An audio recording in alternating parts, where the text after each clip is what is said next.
there are two theorems about moment of inertia. First theorem is theorem of parallel axis and second theorem is theorem of perpendicular axis about moment of inertia. First we see the theorem of parallel axis. The statement of theorem of parallel axis is that the moment of inertia of a body about any axis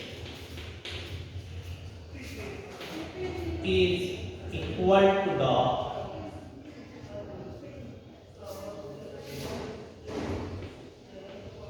sum of moment of inertia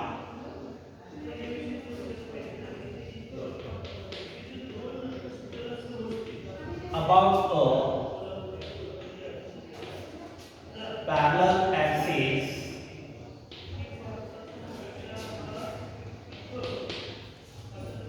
passing through the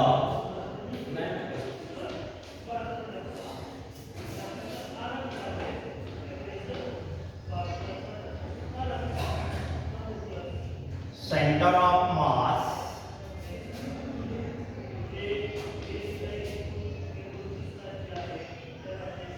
in bracket in short CF and product of its mass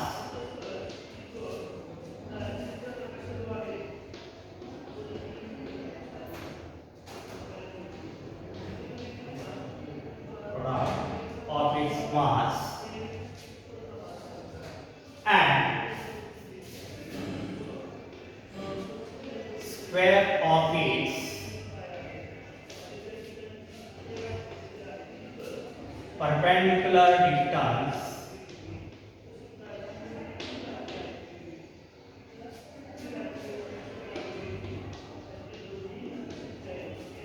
between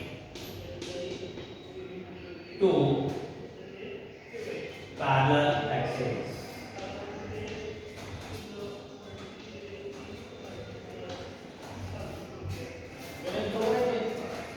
See again the statement of parallel axis. The moment of inertia of a body about any axis is equal to the sum of moment of inertia about a parallel axis passing through the center of mass and product of its mass and square of its perpendicular distance between two parallel axes. Now see the figure. Here two axes. First suppose this axis is N, another axis is N. The moment of inertia about the N axis, that is IO, which is passing through the point O, and this moment of inertia passing through the point O is IO. And consider another parallel axis to N, which is passing through the center of mass of the body. Now we see the proof of this theorem. So consider a rigid body. Its mass is capital M. Let M be the mass of rigid body rotating about an axis passing through point O and perpendicular to its figure. Let IO is the moment of inertia of a body passing through point O.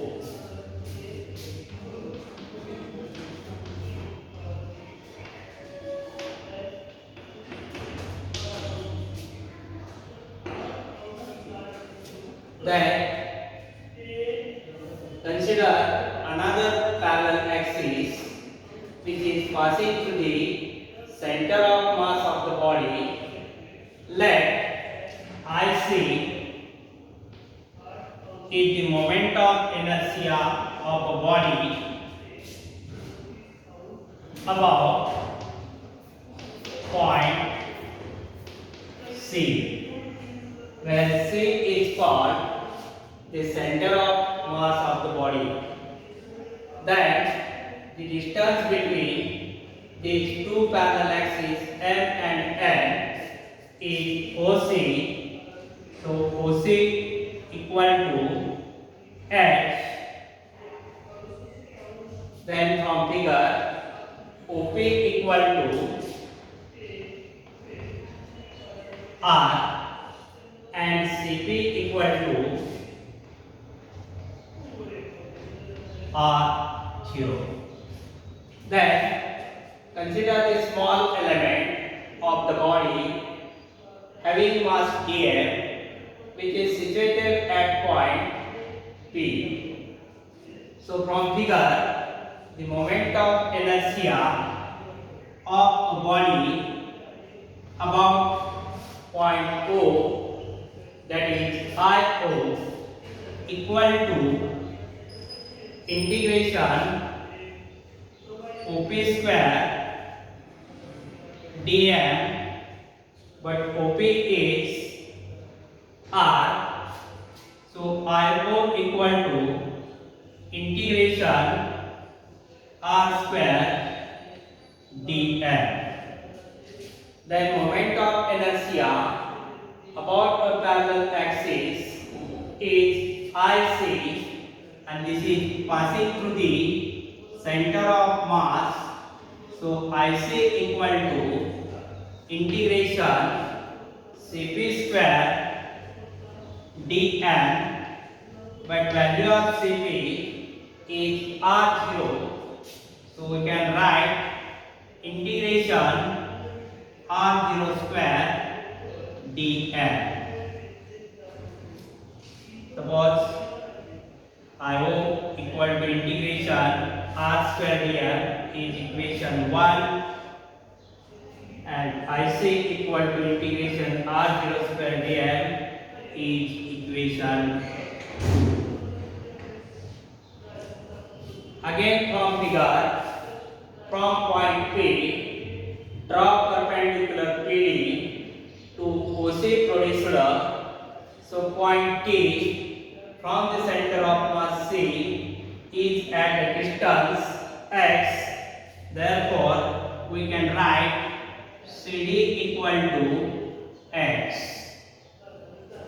Again from figure, considering the right angle triangle ODP, from this triangle we can write OP square equal to OD square plus PD square.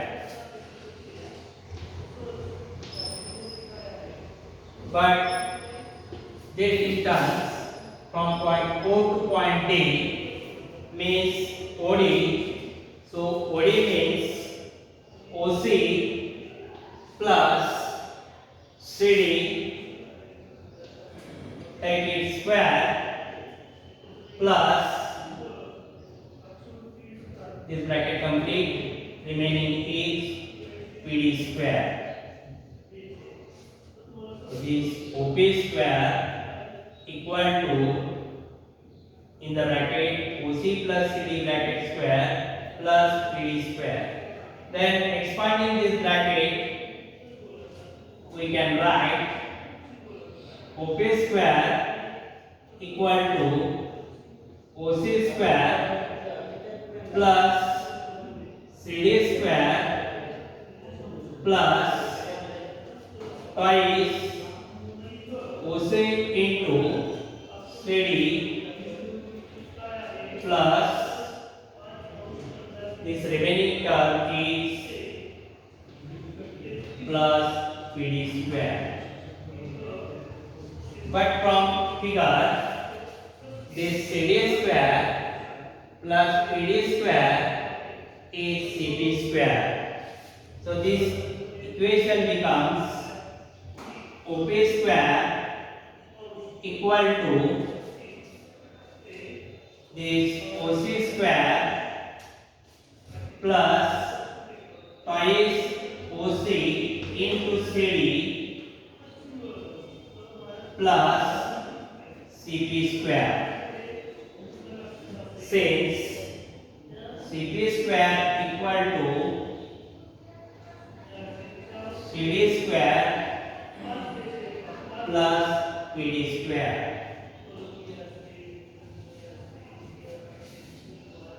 Suppose this equation number is 3. Putting the values of OP, OC, CD and CP in equation 3, equation 3 becomes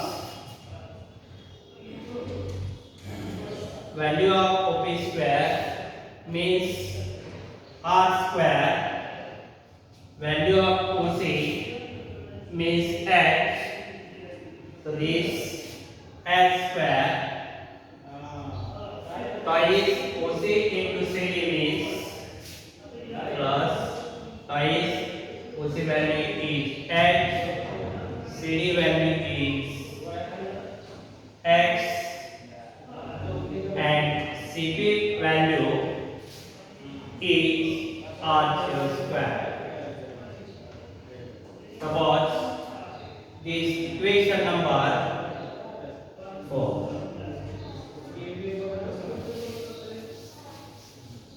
Multiplying equation 4 on both sides by dm and integrating it, we get integration r square dm equal to integration h square dm plus integration twice hx dm plus integration r0 square dm.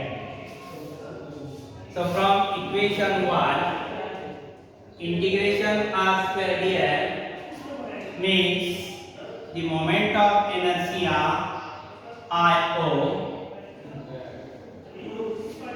integration of r0 square dm is IC,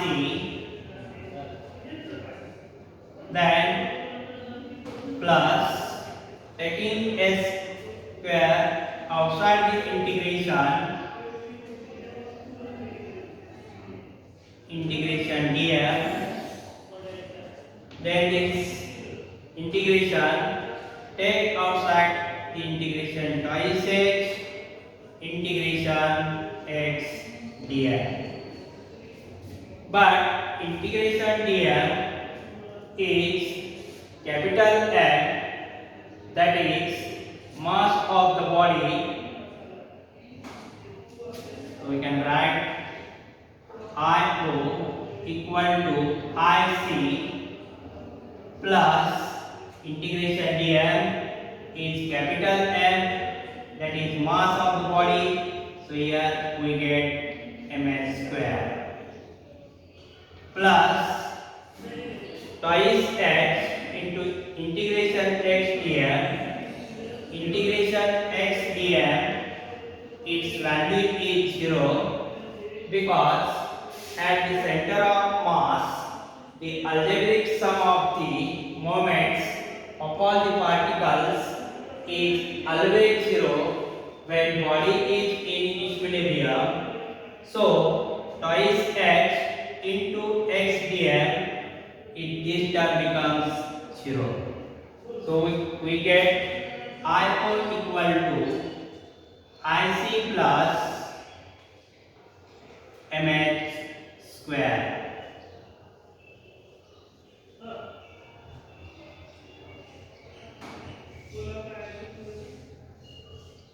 So this is equation number 5. And this is the mathematical proof of a parallel axis. IO equal to IC plus MX square. So from this mathematical formula, we can state the moment of inertia for the theorem of parallel axis as the moment of inertia of a body about any axis, that is IO, is equal to the sum of its moment of inertia about a parallel axis passing through the center of mass and the product of its mass and square of the perpendicular distance between two parallel axes. So this is the theorem of parallel axis about moment of inertia, and this theorem is used for all strictly used for all types of bodies. Today's homework is state and prove the theorem of parallel axis.